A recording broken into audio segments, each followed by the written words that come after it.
You'll never be like me." The single mother millionaire laughed at the housekeeper, but her revelation changed everything. Today, you're about to witness a story that will touch your heart and challenge everything you think you know about success, dignity, and the true meaning of wealth. If you're ready for this emotional journey, please hit that like button, subscribe to our channel, and ring the notification bell so you never miss stories that can change your perspective on life. Now let's dive into this incredible tale that unfolded in the heart of Manhattan. The autumn rain hammered against the floor-to-ceiling windows of the penthouse suite on the 47th floor of the Meridian Tower, one of Manhattan's most exclusive residential buildings. Each droplet seemed to mirror the tears that threatened to spill from Maria Santos's eyes as she methodically dusted the crystal chandelier hanging in the opulent living room. The irony wasn't lost on her. Here she was, cleaning a light fixture worth more than she'd earned in 5 years, while her own apartment in the Bronx had flickered light bulbs and unpaid electricity bills stacking up on her kitchen table. Maria had been working as a housekeeper for the building's elite residents for 3 years now, ever since her husband Carlos had passed away in a construction accident, leaving her alone with their 7-year-old daughter, Sophia. Every morning at 5:30 a.m., she would kiss her sleeping daughter goodbye, take 2 subway trains and a bus to reach this gleaming monument to wealth, and spend the next 10 hours making other people's lives spotless, while her own seemed to crumble a little more each day. The sound of designer heels clicking against Italian marble floors made Maria pause in her work.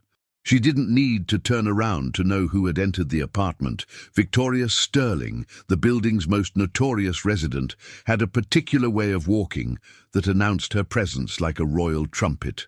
Maria had learned to make herself invisible whenever Mrs. Sterling was around, a skill she'd perfected over countless encounters with the wealthy and powerful.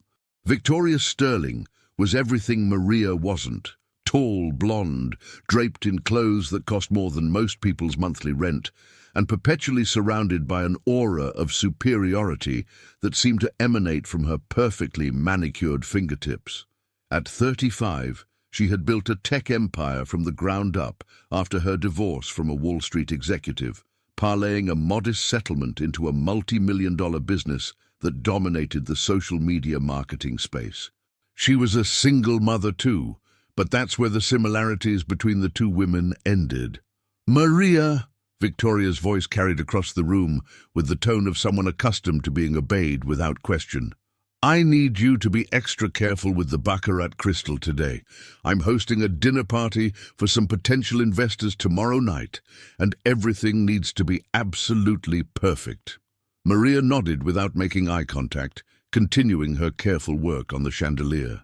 She had learned that acknowledgement was expected, but conversation was not welcomed. In Victoria's world, the help was meant to be functional, not personal. But today felt different. Maybe it was the weight of the eviction notice she'd stuffed into her purse that morning, or the way Sophia had asked why they couldn't afford the class trip to the Natural History Museum. But something inside Maria felt more fragile than usual. The pretense of invisibility was wearing thin. "You know, Maria," Victoria continued, settling into her white leather sofa with a glass of wine that probably cost more than Maria's weekly groceries, "sometimes I wonder what it would be like to have such a simple life. No board meetings, no million-dollar decisions to make, no pressure to constantly innovate and stay ahead of the competition." Maria's hand stilled on the crystal prism she was polishing. There it was. The casual condescension wrapped in what Victoria probably thought was philosophical musing. The assumption that Maria's life was simple, as if poverty was a choice, as if struggling to keep a roof over her daughter's head was somehow less complicated than deciding which luxury car to drive to a business meeting. "Must be nice," Victoria continued, seemingly oblivious to the tension she was creating, "to just clean and go home without the weight of the world on your shoulders. I employ over 200 people now, you know. Their livelihoods depend on my decisions. Sometimes I envy people like you. No real responsibilities beyond showing up and doing the work someone else assigns you." The crystal prism slipped from Maria's fingers, but she caught it just in time, her heart racing from the near disaster. One broken piece from this chandelier would cost her a month's salary, money she simply didn't have. Her hands were trembling now, not from the physical exertion of reaching above her head, but from the emotional weight of Victoria's words. "I built my company, Sterling Digital, from nothing," Victoria went on, her voice taking on the practiced cadence of someone who had told this story many times before. "After my divorce, everyone said I'd never make it on my own. They said I was just another desperate housewife trying to play businesswoman. But look at me now. Penthouse apartment, successful company, my daughter Chloe in the best private school in the city. I proved them all wrong." Maria climbed down from the stepladder, her legs feeling unsteady beneath her. She wanted to leave, to finish her work in another room where Victoria's voice couldn't follow her, but there were still 3 more crystal fixtures to clean in this room alone, and she couldn't afford to leave any task unfinished. "The thing is, Maria," Victoria said, taking another sip of her wine, "success isn't for everyone. Some people are built for greatness, and others," she gestured vaguely in Maria's direction, "others are meant to support those who achieve it. It's not a bad thing. The world needs people who are content with smaller dreams. You seem happy enough, and that's what matters, right?" The words hit Maria like physical blows. Content with smaller dreams. Happy enough. As if happiness was something she could afford to prioritize when she was 3 months behind on rent and her daughter needed new school clothes. As if her dreams were inherently smaller than Victoria's, rather than simply constrained by circumstances beyond her control. Maria moved to the next crystal sconce, her movements mechanical and precise despite the storm brewing inside her chest. She thought about Sophia's face when she'd had to explain why they couldn't afford the school trip, the way her daughter's eyes had dimmed with understanding that came too early for a 7-year-old. She thought about the nights she stayed up until 2 a.m. taking online courses in accounting, hoping to eventually qualify for a better job, while Victoria probably slept peacefully in her silk sheets without a single worry about tomorrow's meals or next month's rent. "I mean, don't get me wrong," Victoria continued, apparently mistaking Maria's silence for rapt attention. "I'm sure you work very hard, but there's a difference between working hard and working smart. I learned that early on. It's not enough to just put in the hours. You have to have vision, ambition, the willingness to take risks that could change your entire life." The implication hung in the air like the expensive perfume that seemed to follow Victoria everywhere. That Maria lacked vision, ambition, courage. That her circumstances were the result of personal failings rather than systematic inequalities and unfortunate circumstances. That cleaning houses was a choice she'd made rather than a necessity forced upon her by tragedy and economic reality. Maria's reflections stared back at her from the crystal she was polishing. A woman whose hands were rough from cleaning supplies and whose eyes held the weight of responsibility that Victoria couldn't begin to understand. She saw her mother's cheekbones and her father's determination, inherited traits from people who had worked themselves to the bone to give their daughter opportunities they'd never had. She saw Sophia's smile and Carlos's gentle spirit, legacies that motivated her to keep going, even when everything felt impossible. "You know what the real difference is between us, Maria?" Victoria's voice had taken on a sharper edge now, as if she was building toward some grand pronouncement. "I refused to accept limitations. When life knocked me down, I got back up and demanded more. I didn't just survive, I thrived. That's what separates successful people from everyone else. We don't make excuses, we make solutions." Something inside Maria finally snapped, not loudly, not dramatically, but with the quiet intensity of a bridge cable giving way under too much weight.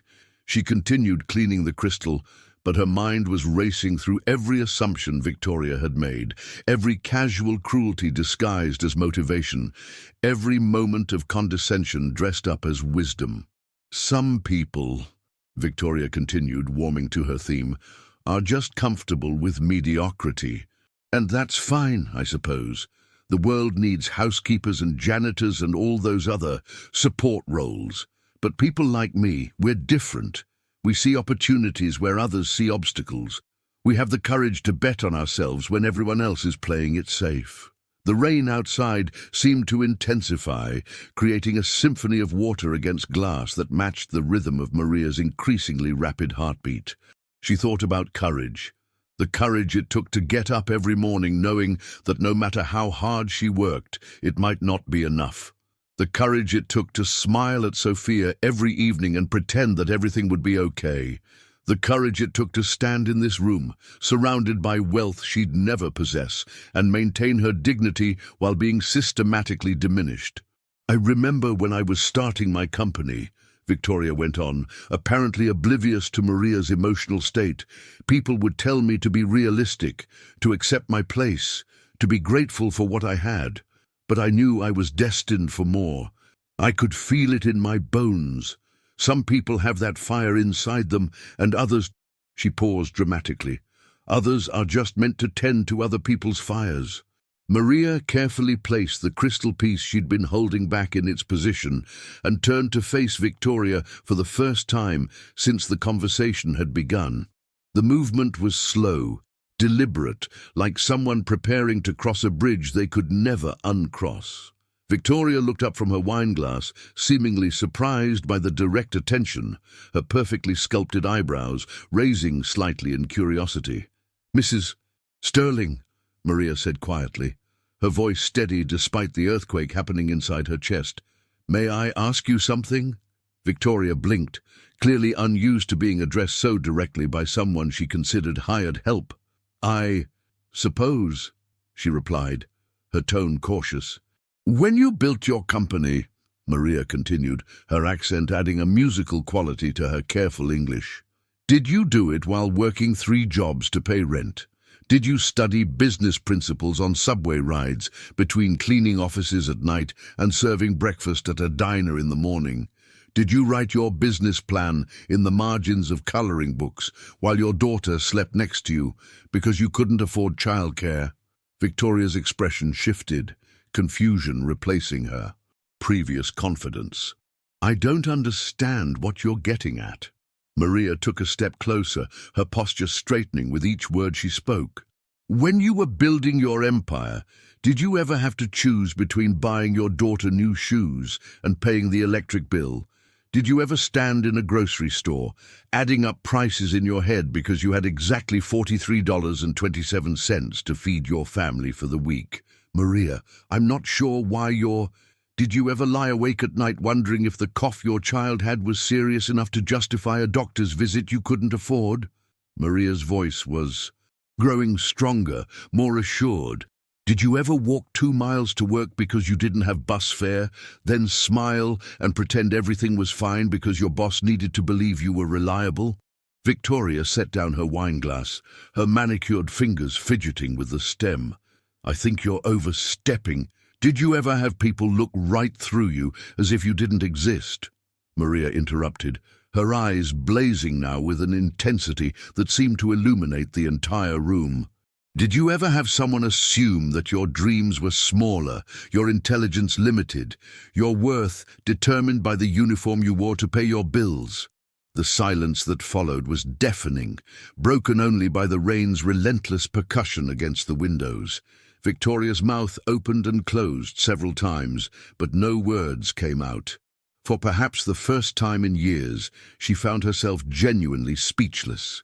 Maria walked to her cleaning cart and pulled out a worn leather portfolio, the kind that might have cost $5 at a thrift store, but was treated with the reverence usually reserved for precious artifacts. She opened it carefully, revealing documents, certificates, and photographs that told a story Victoria had never bothered to learn. "My name is Dr. Maria Santos," she said, her voice now carrying the authority of someone reclaiming her identity. "I have a PhD in international business from Universidad Autónoma de Barcelona, where I graduated summa cum laude. I speak 5 languages fluently. I ran the international division of Cervantes Financial Group for 7 years, overseeing operations in 12 countries and managing a budget of over $50 million annually. Victoria's face had gone pale, her usual composure cracking like expensive makeup in humid weather. She stared at the documents Maria was showing her, diplomas, certificates, letters of recommendation from executives whose names she recognized from Forbes lists. "I came to the United States 5 years ago with my husband and daughter," Maria continued, her voice steady but heavy with emotion. "We had savings, plans, dreams just as big as yours. Carlos had a job lined up with a construction company. I was in talks with 3 different financial firms about executive positions. We were going to build our American dream together." She pulled out a photograph of a man with kind eyes and a warm smile, standing next to a younger version of herself and a tiny girl with pigtails. All 3 were dressed in their Sunday best, standing in front of the Statue of Liberty with expressions of hope and excitement that seemed to radiate from the glossy surface. "Carlos died in a scaffolding collapse on his 3rd day of work," Maria said simply. "Undocumented workers, unsafe conditions, no insurance, no compensation. The company disappeared overnight. Suddenly, I was alone in a country where my degrees weren't recognized, where my accent marked me as foreign, where my grief made me unemployable in the corporate world I'd conquered back home." Victoria's hands were shaking slightly as she reached for her wine glass, but she seemed to think better of it and folded them in her lap instead. The comfortable assumptions that had shaped her worldview were crumbling around her like a house of cards in a hurricane. "Do you know what it's like to go from managing million-dollar deals to begging for a chance to clean toilets?" Maria asked, her voice cracking slightly for the first time. "To have recruiters hang up on you the moment they hear your accent, despite qualifications that exceed their requirements. To watch your daughter ask why Daddy isn't coming home while you try to figure out how to pay for his funeral." She pulled out more documents, rejection letters from dozens of companies, many citing cultural fit concerns or communication requirements that were really just polite ways of saying her accent made her unemployable. Bank statements showing a steady decline from financial stability to desperate poverty. Medical bills from the emergency room visits she'd had to make when grief and stress manifested as physical symptoms she couldn't ignore. "I didn't choose this life, Mrs. Sterling," Maria said, her eyes meeting Victoria's directly. "I chose to survive it. I chose to rebuild from nothing, not because I lacked ambition, but because I had more ambition than you've ever been forced to have. You built your company with a divorce settlement and connections from your previous marriage. I'm building mine with borrowed library books and online courses I study after my daughter goes to sleep." Victoria's voice came out as barely a whisper. "Your company." Maria smiled for the first time since the conversation had begun, and it transformed her entire face. The exhaustion fell away, replaced by a light that seemed to come from somewhere deep inside her soul. She pulled out a tablet from her cleaning cart, not the cheap model Victoria might have expected, but a newer device with a cracked screen protector that spoke of careful use and precious investment. "Santos Consulting," Maria said, turning the tablet to show Victoria a professional website with testimonials, case studies, and service offerings. "I help small businesses navigate international markets, particularly in Latin America. I've been building it slowly, one client at a time, working nights and weekends while I clean houses to pay rent." The website was impressive, professionally designed, comprehensive, clearly the work of someone who understood both business strategy and global markets. Client testimonials praised Maria's insights, her attention to detail, and her ability to help American companies expand successfully into markets they'd never understood before. "Last month," Maria continued, "I signed my first major contract, a manufacturing company that wants to expand into Mexico and Colombia. The consulting fee is more than I make in 6 months of cleaning. By next year, I'll be able to quit this job and focus on my company full-time." Victoria stared at the screen, scrolling through testimonials from satisfied clients, case studies showing impressive ROI improvements, and service descriptions that demonstrated a level of expertise she hadn't imagined possible from someone she'd dismissed as just a housekeeper. "But here's the thing, Mrs. Sterling," Maria said, gently taking the tablet back and closing the portfolio. "I never stopped being proud of this work. I never let anyone make me feel ashamed of doing honest labor to support my daughter. Every crystal I've cleaned, every floor I've mopped, every toilet I've scrubbed, I did it with dignity because I know who I am and where I'm going." She gestured around the opulent apartment, at the expensive furniture and artwork that had seemed so important just moments before. "You have beautiful things, and I'm happy for your success. But you've also had something I haven't had, the luxury of being seen as human while you built your dreams. Nobody ever looked at you and assumed you were stupid because of how you sounded. Nobody ever dismissed your potential because of the color of your skin or the circumstances that brought you here." The rain outside had softened to a gentle patter, as if the storm was passing just as the storm in the room was reaching its resolution. Victoria sat in complete silence, her worldview reorganizing itself around this new information like puzzle pieces finally finding their correct positions. "The difference between us," Maria said softly, "isn't ambition or intelligence or even opportunity. The difference is that you've never had to prove your humanity before you could prove your competence. You've never had to be twice as good to get half as far. You've never had to build your dreams while someone else's assumptions tried to tear them down." She began packing her cleaning supplies, her movements efficient and practiced. "I don't need to be like you, Mrs. Sterling. I need to be like me.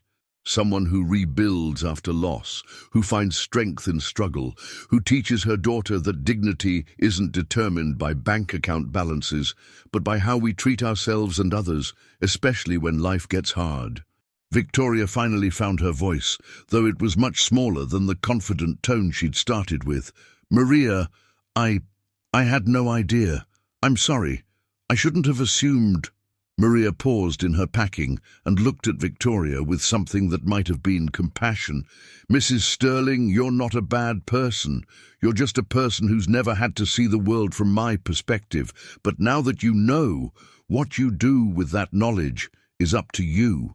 She pulled out her phone, the same cracked screen device she'd been protecting for 2 years because she couldn't afford to replace it, and showed Victoria something that made the wealthy woman's breath catch in her throat. It was a photo of Sophia, now 7 years old, standing in front of an easel, displaying a painting she'd created for a school art show. The painting showed 2 women working side by side, one in a business suit, one in a cleaning uniform, both wearing crowns. "My daughter painted this last month," Maria said, her voice full of pride. "When I asked her about it, she said, 'Mommy, you taught me that all work has dignity, and all dreams are important.' She sees me as a queen, not because of what I own, but because of who I am and how hard I work for our future." Victoria's eyes filled with tears she hadn't expected, emotions she hadn't prepared for. "She's beautiful. Your daughter, I mean. And talented." "She is," Maria agreed, putting the phone away carefully. "And she'll grow up knowing that success isn't just about money or status. It's about resilience, compassion, and the courage to rebuild when life tears you down. She'll know that every person has a story worth hearing, dreams worth respecting, and dignity that can't be diminished by circumstances." As Maria finished packing her supplies, Victoria stood up from the sofa, her designer heels clicking uncertainly on the marble floor. "Maria, what can I do? How can I help?" Maria paused at the question, considering it carefully. This was the moment that would define whether Victoria's awakening was genuine or merely temporary guilt that would fade as soon as Maria left the apartment. "You want to help?" Maria asked. "Start seeing the people who work for you, really seeing them. Learn their names, their stories, their dreams. Pay them fairly, treat them with respect, and never assume that someone's current circumstances reflect their potential or their worth. She pulled out a business card from her portfolio, not the expensive, embossed kind that Victoria was used to, but a simple design printed on standard cardstock. "And if you're serious about making a difference, maybe you could be my first investor. I'm raising capital to expand Santos Consulting, and I think someone with your business experience might understand the opportunity." Victoria took the card with trembling hands, reading the contact information and professional credentials that told the real story of who Maria Santos was. I'd like to hear more. About your business, I mean. And I owe you an apology. A real one. Not just the kind people give when they get caught being thoughtless. Maria nodded, slinging her cleaning cart's handle over her shoulder. "Apologies are just words, Mrs. Sterling. What matters is what comes next. How you treat the next person who serves you coffee or cleans your office or delivers your groceries.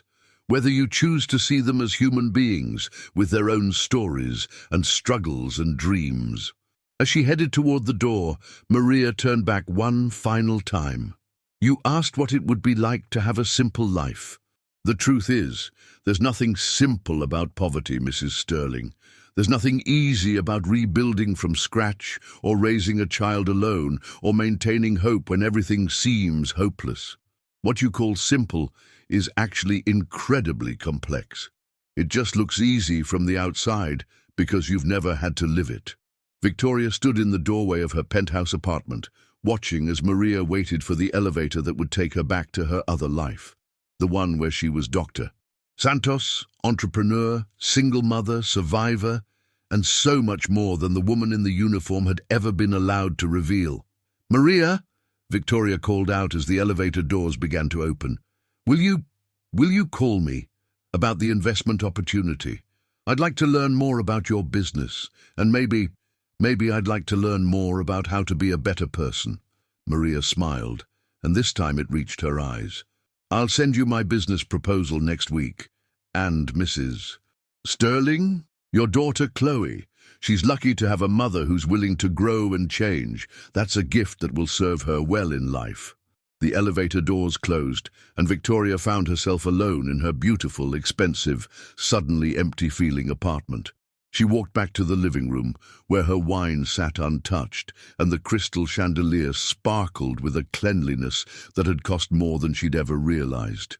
The rain had stopped completely now, and afternoon sunlight was streaming through the floor-to-ceiling windows, illuminating everything in a way that made the apartment look both more beautiful and somehow less important than it had an hour ago.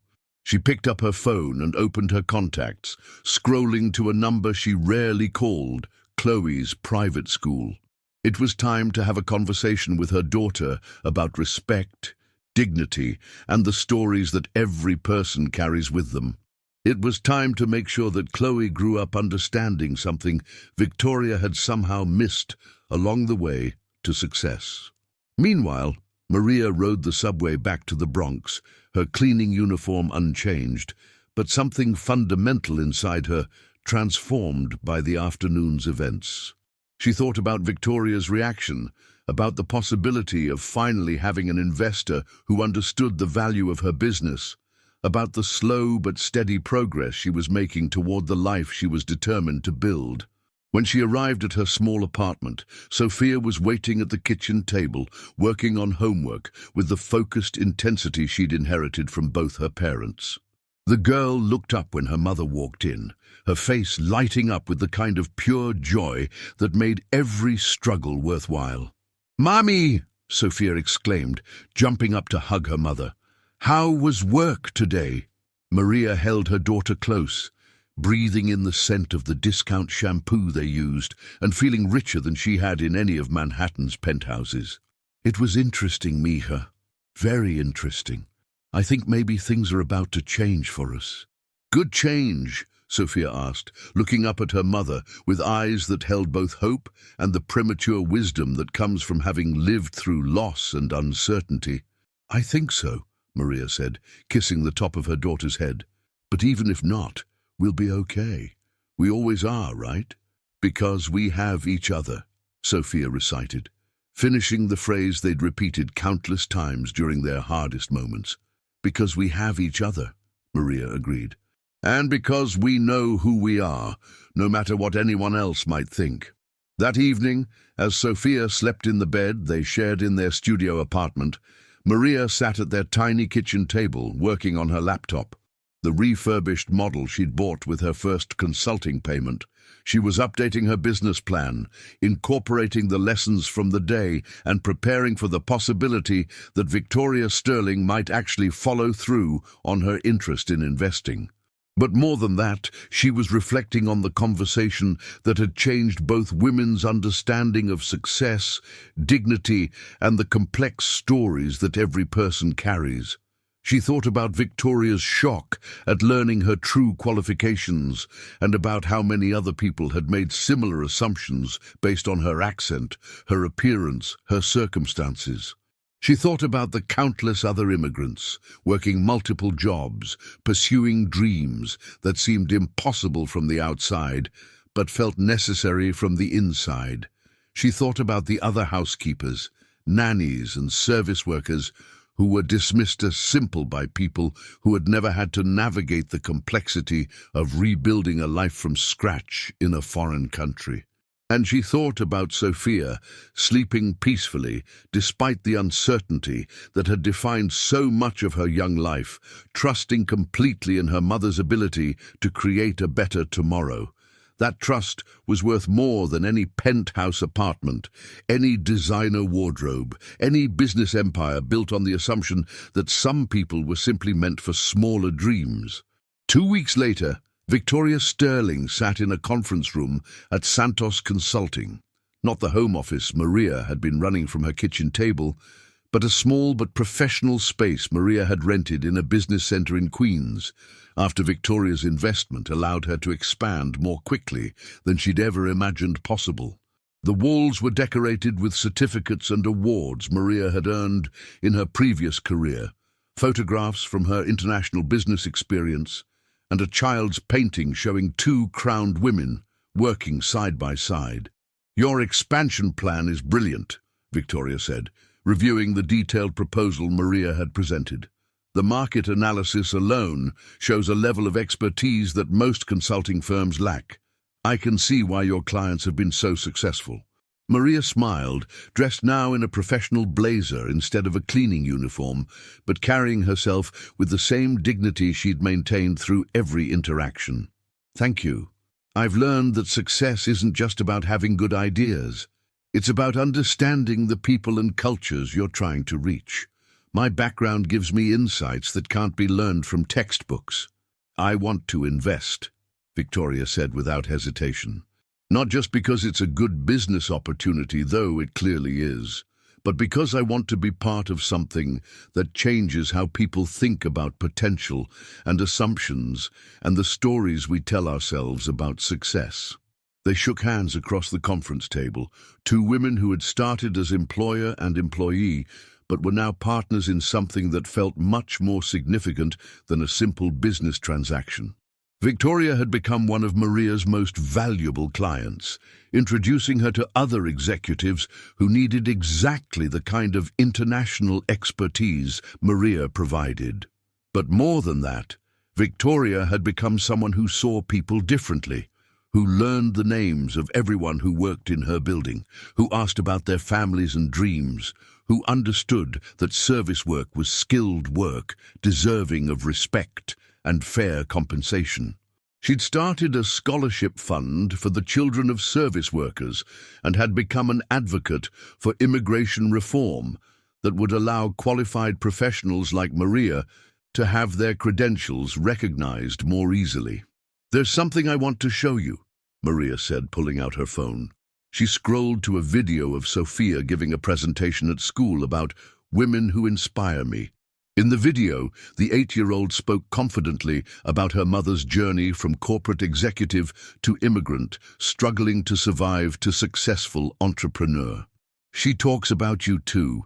Maria said as Victoria watched with tears in her eyes, about how people can change and grow, and how the best leaders are the ones who listen and learn from everyone around them.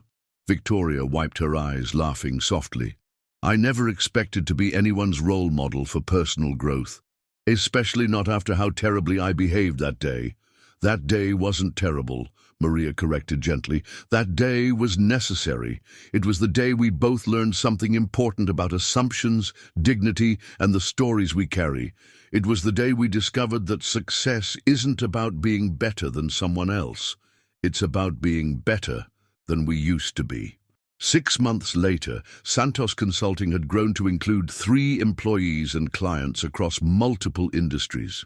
Maria had moved Sophia and herself into a small house in Queens. Nothing as grand as Victoria's penthouse, but spacious enough for Sophia to have her own room, and for Maria to have a home office where she could work on building the American dream she'd never given up on. The 2 women had become genuine friends, their relationship built on mutual respect and shared commitment to seeing and honoring the full humanity in every person they encountered. Victoria had learned to use her privilege to create opportunities for others, while Maria had learned that her story of resilience and rebuilding was not something to hide, but something to share as a source of strength and inspiration. And Sophia had learned the most important lesson of all, that every person has value that can't be diminished by circumstances, that dreams delayed are not dreams denied, and that the greatest success of all is maintaining your dignity and humanity no matter how difficult the journey becomes. She had learned that her mother was indeed a queen, not because of what she owned, but because of who she was and how she treated others along the way. The story that began with a cruel dismissal, "You'll never be like me," had transformed into something much more powerful, a recognition that we don't need to be like anyone else to have value, purpose, and dreams worth pursuing. Success, they had both learned, is not about rising above others, but about lifting each other up, seeing the potential in every person, and understanding that the greatest wealth of all is the dignity we maintain and the compassion we show, especially to those whose stories we haven't yet bothered to learn. In the end, Maria Santos had been right from the beginning. She didn't need to be like Victoria Sterling. She needed to be herself, a woman who rebuilt from loss, who found strength in struggle, who taught her daughter that dignity isn't determined by bank balances but by character, and who proved that the most important dreams of all are the ones that survive even when everything else falls apart. And in becoming fully herself, she had helped Victoria become someone better too, someone who understood that true success is measured not by what we accumulate, but by what we contribute, not by how high we rise, but by how many people we help rise with us. The single mother millionaire had learned that she was not in fact better than the housekeeper. She had simply been luckier, more privileged, and less tested by circumstances beyond her control. And the housekeeper had learned that her dreams were not smaller than anyone else's. They had simply taken a different, more challenging path to fruition. Together, they had discovered that the greatest success of all is the moment when we stop competing with each other and start supporting each other instead. That revelation, born from a rainy afternoon confrontation in a Manhattan penthouse, had indeed changed everything, not just for 2 women whose lives intersected in unexpected ways, but for everyone whose story they went on to touch, honor, and help tell. And perhaps that's the most important lesson of all, that every person we encounter carries dreams, struggles, wisdom, and potential that we can either dismiss with our assumptions or discover through our willingness to really see, listen, and learn from the complex, beautiful, difficult, and inspiring stories that surround us every single day.